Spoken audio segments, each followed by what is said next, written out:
सुन ले माता सुन ले गुहार हो, राख ले अचरा के छाँव तोर।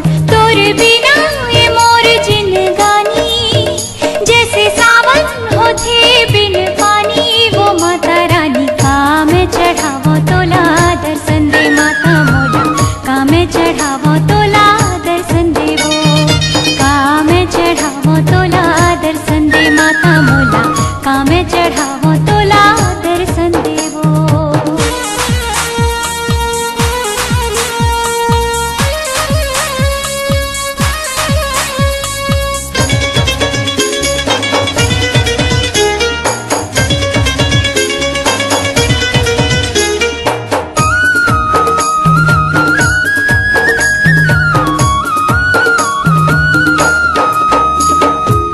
देखत हो चारों ओर डाहर नहीं दिखे तो, कहाँ लुकागे महामाई के। जय माता दी जय माता दी। हो देखत हो चारों ओर डाहर नहीं दिखे तो, कहाँ लुकागे महामाई के।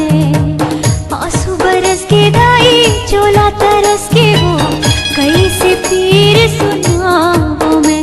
मोर नैना के प्यास बुझा दे, तोर दर्शन बिना नहीं बाचा बचा ले दाई। कैसे बुलावो तोला दर्शन दे माता मोला, कैसे बुलावो तोला दर्शन देवो। कैसे बुलावो तोला दर्शन दे माता मोला, कैसे बुलावो तोला दर्शन देवो। तोला दुर्गा कहाँ की माँ काली, चारों धाम माँ तोरे है पुजारी। वो माँ भवानी का मैं चढ़ावो तोला दर्शन दे माता मोला, का मैं चढ़ावो तोला दर्शन देवो।